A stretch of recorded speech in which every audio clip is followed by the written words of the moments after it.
Bem, sejam bem-vindos à terceira parte dessa apresentação que eu estou falando sobre a galinha dos ovos de ouro, né, e a relação dela com o ESG. Então, na apresentação anterior, né, na parte 2, vocês devem lembrar que eu terminei com esse slide, mostrando que muitas pessoas acreditam que não há como gerar riqueza e, ao mesmo tempo, preservar a natureza. É como se ecologia e economia, né, fossem duas placas em sentido contrário, como vocês estão vendo aqui. Então, para essas pessoas, ou tu preserva o meio ambiente ou tu vai ganhar dinheiro. E, na verdade, existem vários exemplos que mostram que não é bem assim, né? Então, essas pessoas insistem, pessoas, empresas, governos, né, insistem que o maior cuidado com o meio ambiente implica necessariamente em perdas econômicas, né? Então, são pessoas altamente influenciadas pelo dinheiro, né, que enxergam que essa é a única finalidade e não toda uma série de outros benefícios que temos em volta e que são muito importantes para a manutenção da vida. Então, são pessoas que querem a todo custo sacrificar logo a galinha dos ovos de ouro para obter rapidamente a sua riqueza, assim como fez o camponês da história de Esopo, que vocês devem lembrar muito bem. Então, são aquelas pessoas, empresas, governos, né, que estão enxergando apenas o dinheiro, da mesma forma que o camponês enxergava a galinha, né, acreditando que tinha um mecanismo aqui dentro para que ele obtivesse maiores riquezas e mais rapidamente, sem se preocupar, claro, né, com a galinha em si. Então, uma pergunta que não pode deixar de ser feita, que eu já tinha feito anteriormente, né, qual mundo essas pessoas deixarão para seus filhos e netos? Porque é inegável que as mudanças climáticas, né, todas as modificações que temos no planeta, o aquecimento global, o derretimento das geleiras, tudo isso terá um impacto no curto, médio e longo prazo. Alguns a gente já está sentindo, né, como as inundações, as secas, né, tempestades, ciclones, né? Então tudo isso é uma bomba relógio, né? Então vocês veem aqui o planeta bomba relógio, que trará consequências devastadoras, né, na nossa geração e possivelmente de forma mais intensificada nas gerações posteriores. Então é necessário entender que matar a galinha dos ovos de ouro, ou seja, destruir os recursos naturais, né, do planeta, será um tiro no pé do próprio homem. E aí eu gosto muito dessa figura porque ela ilustra bem esse entendimento, né? O maior dilema da sociedade atual. Então, pense aqui uma estrutura na qual tu tem uma tábua, aqui tu tem o meio ambiente, aqui tu tem a sociedade. Então, o ser humano, ele destruindo o meio ambiente, isso aqui vai ser perdido, né? Vai ficar leve e ele vai cair, não é isso? Por quê? Porque ele está ferindo esse equilíbrio que existia entre meio ambiente e a sociedade humana. Então, o problema é que isso já tem ocorrido. Por exemplo, regiões produtoras de grãos têm sofrido com estiagem prolongada de vários meses, o que faz com que se reduza a safra esperada e se tenha grandes perdas econômicas. Então vejam como que a questão ambiental, aparentemente apenas tema de eco-chatos, né, ela está impactando no negócio, né? Risco, lembrem sempre, ESG é risco. Então, risco, né, eu comento isso no livro A Força do ESG. O que é o risco? Como se fosse essa fenda, o precipício, que se a gente não tomar cuidado, a gente cai, né?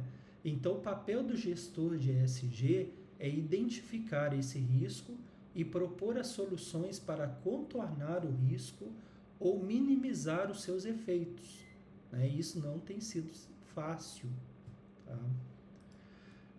Vejam só, outra questão de gestão de riscos, né? Montanha-russa do clima afeta o agricultor gaúcho na pandemia. Quadro reforça alerta para possíveis impactos de fenômenos extremos nos próximos anos, dizem especialistas. Vejam que essa reportagem, né, da Folha de São Paulo, está aqui no portal UOL, foi de dia 27 de julho de 2022. Alerta para impactos de fenômenos extremos nos próximos anos. E o que aconteceu em abril, maio, né, de 2024? As enchentes no Rio Grande do Sul. Então aqui já estava prevendo. Foi previsão, né? Não, foi uma consequência natural, né, do que tem ocorrido, das mudanças climáticas. Inundações cada vez mais frequentes têm exigido grandes somas de dinheiro para consertar os prejuízos e acolher as pessoas que perderam seus bens. Veja que inundação, uma questão ambiental, acolher as pessoas que perderam seus bens, questão social, e consertar os prejuízos, criar programas, né? Questão de governança. Então, as secas, enchentes também prejudicam a colheita de diversas lavouras do agronegócio. Então, isso é o que? Risco. Risco ESG. E isso precisa ser trabalhado pelo profissional que quer atuar na área. Mas está ocorrendo só no Brasil? Não, aqui olha. Aquecimento global agravou enchentes na Alemanha, diz estudo, né? Deutsche Welle, da Alemanha. Cientistas concluem que aumento das temperaturas resulta em chuvas extremas, mais frequentes e mais intensas. Pesquisa ressalta a necessidade de ações urgentes para frear o que? As emissões de gases de efeito estufa, assim como lidar com as catástrofes, né? Então, precisamos gerir esse risco, né? O que fazer? Tem sido um grande desafio em termos de governança. Geralmente, gerar riquezas e preservar a natureza requer um delicado jogo de cintura. É como se fosse uma balança, né, de pratos, em que tu tem a questão ambiental e a questão econômica. Igual a gente viu aqui atrás, né? Olha só, né, esse equilíbrio, né, que precisa existir. Uma das missões da agenda ESG é exatamente contribuir nesse sentido, né? Não vamos deixar de ganhar dinheiro, isso é importante lembrar, mas precisamos utilizar com sabedoria os recursos que o planeta possui, pensando que na perenidade dos negócios no longo prazo, né? Então, queremos continuar ganhando dinheiro, continuar com o nosso negócio, mas temos que utilizar com sabedoria o que aquele camponês não fez, né? Ou seja, agir com paciência para obter no tempo certo os ovos de ouro dessa galinha chamada planeta Terra. Pessoal, claro que é uma analogia, né? Mas é muito interessante a gente poder fazer essa comparação e refletir sobre isso, né? Obter no tempo certo os ovos de ouro dessa galinha chamada planeta Terra. Então, um desafio é mudar a cultura de empresas, de pessoas, de governos em relação à produção e consumo de bens e serviços. Eu gosto muito dessa imagem, né? Porque ela mostra um animal, né? Tentando colocar o objeto no buraco correspondente, e ele olha assustado e vê a dificuldade do ser humano, de nós, por exemplo, de separarmos o lixo, de colocarmos na lixeira correta o papel, o plástico, o metal, né, o vidro, o lixo orgânico, né? Então, mudar a cultura das pessoas é algo muito difícil.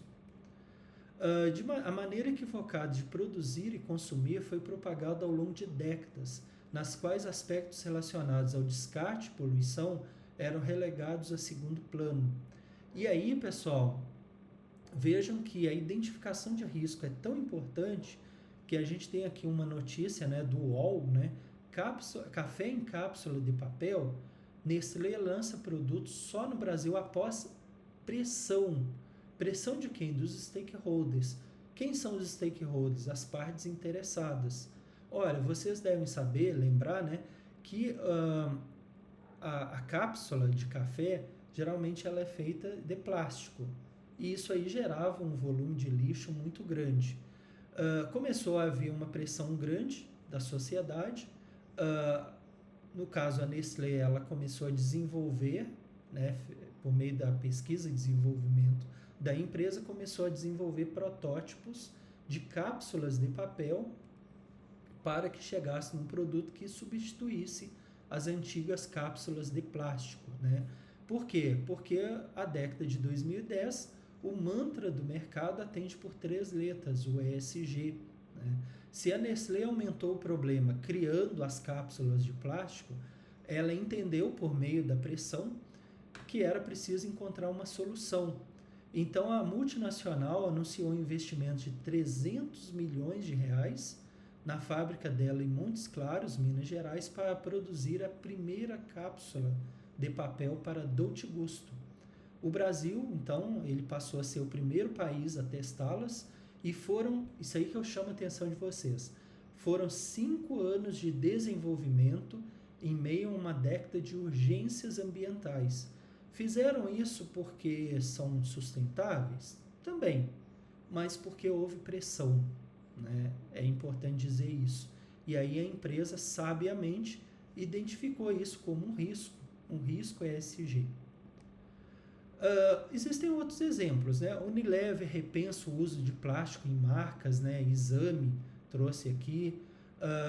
A diretora de marketing da empresa vai dizer, né, que tem um estudo mostrando que, com mais de 20 mil consumidores, um estudo feito pela empresa, né, que 54% querem comprar de forma mais sustentável, 33% estão adotando marcas sustentáveis e 21% escolheriam marcas caso as metas de sustentabilidade fossem mais claras. Então, gestão de riscos, pessoal. Algo a se pensar que também é muito importante, né, é que existe um outro tipo de pressão muito forte. Um grupo de 25 investidores que administra simplesmente a bagatela de $1 trilhão em ativos. Esse grupo de investidores, né, 25 grupos, né, está exigindo que Nestlé, PepsiCo, Procter & Gamble e Unilever reduzam o uso de embalagens plásticas, consideradas por eles prejudiciais ao meio ambiente. Então, você que está assistindo aí, imagine que tu tenha uma embalagem de plástico e embalagem de papel e deixa ela no chão, né, no quintal da tua casa, ao ar livre. Com o tempo, tu vai notar que aquela embalagem de plástico ela está praticamente intacta, mas a embalagem de papel vai se degradar mais rapidamente. Então é isso que tem ocorrido. As empresas têm migrado, quando possível, quando a tecnologia permite, têm migrado das embalagens de plástico para as embalagens de papel. Tá? Por quê? Porque os investidores exigem menor uso de plástico por empresas como a Nestlé, a PepsiCo, né? Então a gestão de riscos, né? O que o gestor ESG tem que fazer? Identificar os riscos e propor as soluções. Tá? Bom, então para finalizar essa apresentação, né, em 3 partes, a gente pode dizer, e está no nosso livro A Força do ESG, que o ESG pauta por 3 aspectos importantes. A gestão de riscos, o capitalismo stakeholder, né, tem um livro bem interessante, que é esse do Klaus Schwab, né, capitalismo stakeholder, né? Quem são os stakeholders? As partes interessadas. Todos nós, clientes, fornecedores, comunidade, imprensa, governo, ONG, entre outros, né? Então, ficar atento para o que esses grupos estão fazendo. Igual a Nestlé fez aqui, né? Quando ela se sentiu pressionada a desenvolver um novo produto chamado cápsula de café em papel, tá? E gerar valor para os stakeholders. Então, essa que é o propósito do ESG. Bom, então, finalizando a apresentação, né, lembrando aí os nossos 2 livros, os nossos contatos, e aí eu também espero que vocês tenham gostado da apresentação e em breve teremos outros vídeos. Até a próxima.